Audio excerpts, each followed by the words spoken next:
নমস্কার বন্ধুরা, এই হলো আমার মায়াপুরের সেকেন্ড ব্লগ। প্রথমে মায়াপুরে এসে আমরা প্রথমে রুমে ঢুকলাম, তারপরে একটু রেস্ট নিয়ে এবারে ভাবলাম ঘরে বসে কি করব। পৌঁছে গেছি তো 9:30, 10টার মধ্যে আবার একটু বেরোলাম। বেরিয়ে মা বাবাকে একটা পোজে ছবি তুলিয়ে মন্দিরের সামনে পৌঁছেছি। মন্দিরের দৃশ্যটা আপনাদের সাথে একটু শেয়ার করি, দেখুন সবাই। এই হচ্ছে মন্দিরের পাশে জুতো রাখার জায়গা এবং একটা দোকানও আছে। তার পাশে হচ্ছে অনেকগুলো কল হাত ধোয়ার জন্য, ওখানে অনেক বিকালবেলা ভোগ বিতরণ করে সেটা। এই বুড়ো বুড়ি চাইছে একটু কিছু ভিডিও করতে, আমাকে দেখছে অনেক ভিডিও করতে, সেই কারণে কিন্তু পেরে উঠছে না, কী সব হয়ে যাচ্ছে। কিরে কী হয়ে যাচ্ছে, ভিডিওটা একটু দেখে দে। তা ওদের দেখে দিয়ে আবার একটু দিলাম চালিয়ে, তারপরে একটু আস্তে আস্তে এগিয়ে চললাম। চারধারের দৃশ্যগুলো দেখব, কে কী করছে, কি দেখতেও তো ভালো লাগে। মন্দিরে এখন ঢুকবো না বলে মন্দিরের সামনেটাই যাব, মন্দির দর্শন করব। তা মন্দিরের সামনে গিয়ে দেখলাম প্যান্ডেল। তা ওদের একজন গার্ডকে জিজ্ঞেস করতে বললো যে অন্নকূটের পুজো ছিল সেই টাইমে। আমি ভেবেছিলাম বোধহয় এখনই কিছু পুজো আছে, সেই কারণে প্যান্ডেলগুলো এখনও খোলা হয়নি। বিকালে যখন আসবো তখন তো ক্যামেরা অ্যালাউ না, তাই ফোনটা বাড়িতে মানে ভবনেই রেখে আসবো। তাই জন্য এখন থেকেই একটু যেটুকুনি পারলাম দূর থেকে বাইরে থেকে তোমাদেরকে ঠাকুরটা দর্শন করিয়ে দিলাম। আর এই যে দূর থেকে কি সুন্দর সিনারিটা লাগছে, মন্দিরের এত সুন্দরতা, আর মন্দিরের যে কালারের ম্যাচিং আকাশের সাথে, ওফ, অপূর্ব অপূর্ব। যাই হোক, সেটাও তোমাদের সাথে একটু শেয়ার করলাম। এবারে মন্দিরের ভেতরে ঢোকার সুযোগ কোনোদিনও হয়নি, এখান থেকে টিকিট নিলাম। যেহেতু আমরা টাইমটা পৌঁছেছিলাম, 12টা থেকে ঢুকতে দেয় মন্দিরে। এই যে টিকিট 50 টাকা করে টিকিট নেয়। কোনোদিনও টাইম মিলিয়ে এসে পৌঁছায়নি, এবারেই পৌঁছালাম। মন্দিরে কেউ হারাবে না, দেখো সুন্দর করে কি সুন্দর দিক চিহ্ন দিয়ে রেখেছে, কোন দিকে কোনগুলো আছে। তারপর তো গার্ড চারধারে আছেই, জিজ্ঞেস করে নেওয়া যাবে। কাজে যদি কেউ একদিনের জন্য ঘুরতে আসে কোনো অসুবিধা হবে না, পুরো ভালো করে ঘুরে এসে বাড়ি ফিরে যেতে পারবে বিকালে। খুব সুন্দর করে সমস্ত কিছু ইনস্ট্রাকশন দেওয়া। এরপর আমাদের ওয়েটিং, কারণ আমরা পৌঁছে গেছি 11:30টার সময়, টিকিট হয়ে গেছে।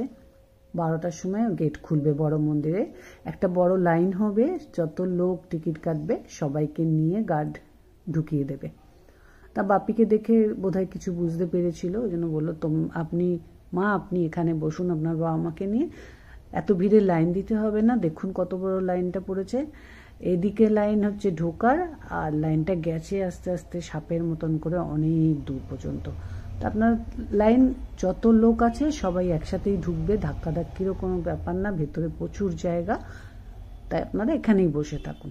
বাপি ব্যস্ত হয়ে যাচ্ছিল লাইনটা দেওয়ার জন্য, তা আমার কথা শুনলো, বসলো।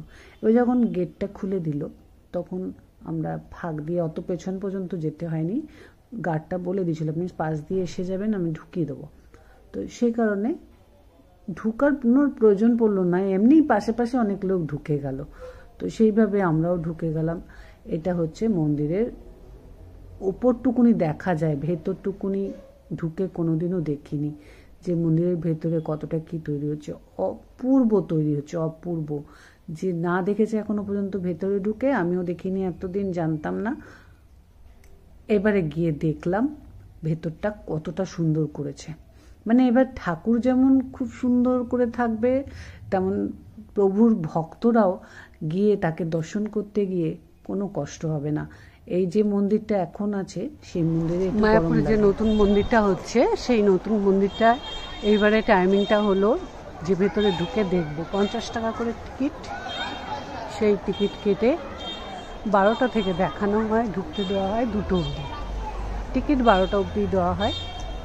সেই টিকিট কেটে আমি মা বাপি 3 জনে এখন মন্দিরের ভেতরে প্রবেশ করছি দেখার জন্য।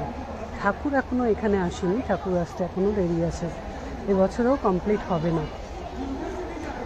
আর ঠাকুরের এখন যে মন্দির তৈরি হচ্ছে বিশাল আকার। এবার সব লাইনগুলো একসাথে জড়ো করছে, কারণ বিশাল ভেতরে জায়গা, একসাথে ছাড়বে, এক এক করে ছাড়লে ফাঁকা ফাঁকা ওদেরও অসুবিধা, তো সেই কারণে এই লাইনগুলো ছাড়ছে। তবে এবারে কিন্তু ঠাকুর একটু আপে থাকছে, একটু উঁচুতে উঠেই ঠাকুরের দর্শন করতে হবে। আগের মন্দির যেমন একদম লেভেলে আছে মাটিতে, তো এটা একটু উঁচুতে স্লোপিং সিঁড়িগুলো হয়েছে, তবে লিফটও হয়েছে দেখলাম। তো লিফটটা যে কাদের জন্য হয়েছে সেটা ঠিক জানা নেই। লিফটটা সাধারণ লোকের জন্য খোলা হবে কি সবার জন্য খোলা, না অন্য শুধু স্পেশাল কাউর জন্য খোলা, ওদের কাজের লোকেদের জন্য খোলা বা প্রভুদের জন্য খোলা, বলতে পারছি না, সেটা পরবর্তীকালে জানা যাবে। এখন এই মন্দিরের ভেতরে আমরা ঢুকলাম, ঢুকে খুব সুন্দর সব কাজ চলছে, মানে প্রচুর কাজ বাকি। এই বছরে তো সম্ভবই না মন্দির খোলা, মানে এবছর বলতে 25-এ বলেছে, 25-এ খুলবে, জানি না দেখি।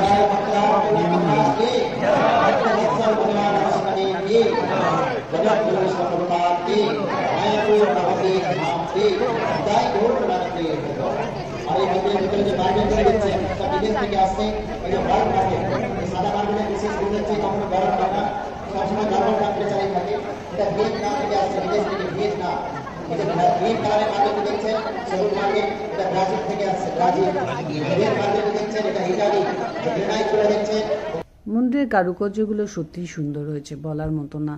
আর আমি একটু চুপ করেছিলাম, কারণ কোথা থেকে পাথর এসেছে, কোথা থেকে টাইলস এসেছে, সব ওইখানে মাইকে অ্যানাউন্স হচ্ছিল। সেই কারণে আপনাদেরও শোনানোর জন্য, আমার পক্ষে বলা সম্ভব না কোথা থেকে কী এসেছে, অতটা আমি বুঝে উঠতে পারিনি, তাই আমি শোনার জন্য কিছুটা আমি আমার সাউন্ড স্কিপ করলাম। আর এই দিকটা আমার মনে হচ্ছে গৌরনীতাই থাকবে আর প্রভুও থাকবে। আর মেন মন্দির হচ্ছে একটু আগে যেটা দেখানো, সেটা অপূর্ব তৈরি করেছে। এই দিকটা অনেকটাই ইনকমপ্লিট একদম, মানে ওই দিকটা যাও সুন্দর করে কার্যগুলো হয়ে গেছে, এদিকে কিছুই হয়নি এখনো পর্যন্ত। কবে হবে বলা যাচ্ছে না, হবে তো অবশ্যই, কাজ পুরো দমে চলছে, কিন্তু এখন একটু বন্ধ আছে, তাই জন্যই লোক ঢুকতে দিয়েছে। কোনো টাইম আছে যেই টাইমে বন্ধ রাখে কাজটা, মানুষকে ঢুকতে থেকে।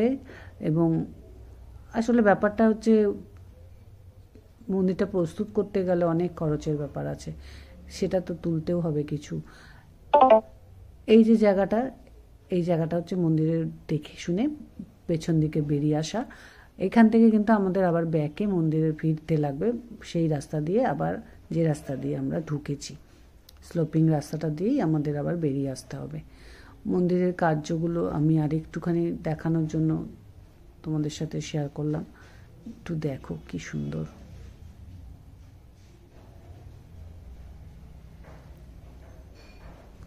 মানে চোখটা একদম সার্থক, এত সুন্দর। এই যে ঠাকুরের থাকার জায়গা, রাধাকৃষ্ণের থাকার জায়গা, এটা রাধাকৃষ্ণের জায়গাটা কত সুন্দর। এটা দেখে বেরিয়ে, যেহেতু টোকেন কাটা ছিল না, সেজন্য আমাদের ভোগ আর কপালে জুটলো না, তো আমরা এখানে রেস্টুরেন্টটা আছে বেশ ভালো, রেস্টুরেন্টে দুপুরে এই লাঞ্চ করে ফেললাম। একদম ভালোই লাঞ্চ করলাম, খারাপ লাঞ্চ কিছু করলাম না। ভেতো বাঙালির ভাতটা হলো না, বাকি সমস্ত কিছু এই রেস্টুরেন্টটায় বসে খেলাম। মন্দিরের ভেতরেই একটা ভালো রেস্টুরেন্ট আছে, আরও একটা এখন দেখলাম নতুন হয়েছে, তবে এই রেস্টুরেন্টটা একটু ছোট ছিল, এক্সটেনশান হয়েছে, হাফ থেকে ডবল হয়ে গেছে, মানে নিচ পোর্শনটুকুনি দেখা যাচ্ছে, এটা নতুন হয়েছে, আর ওপর দিকটা পুরনো। এখানে কাউন্টারে গিয়ে জিনিস চুজ করে, কাউন্টারে গিয়ে বিলিং কাউন্টারে গিয়ে বিল করে ওদের কাছে টোকেনটা দিতে হয়, তারপর নিজে সেলফ সার্ভিস এখানে নিয়ে নিতে হয়, নিয়ে বসে নিজের চেয়ার পছন্দ করে বসে যাও, বসে গিয়ে নিজের মতো নিজে এনজয় করো ফুড। তো এখানে আমরা খাওয়া দাওয়া করে বেরিয়ে এলাম। বেরিয়ে এসে একটা ডাবওয়ালা আছে পুরনো, ওনার কাছে ভেবেছিলাম ডাব খাবো, তো এখন দেখি ফলের রসে জুস হচ্ছে লেবুর। আর এটা হচ্ছে পুরনো দোকান, মানে যখন অনেক বছর আগে গেছি তখন থেকে এই দোকানটা দেখেছি। এই সবাই এখানে টাইম পাস করছে, যেহেতু আমাদের রুম আছে, আমাদের টাইম পাস করতে হচ্ছে না এখানে। তো আমরা আবার রুমে ফেরত না গিয়ে আমরা ডিসিশন নিলাম যে চলো আমরা একটু এদিক ওদিক ঘুরে আসি। আর এখানে মন্দিরে ঢোকার আগে আমরা গোশালায় ঘুরে এসেছি, তোমাদের সাথে গোশালাটাও শেয়ার করবো আর একটা ভিডিওতে। আমার ভিডিওটা ভালো লাগলে একটা লাইক, সাবস্ক্রাইব আর একটা ফলো আর কিছু কমেন্ট থাকলে তো অবশ্যই করবে, ভালো মন্দ যা ইচ্ছা।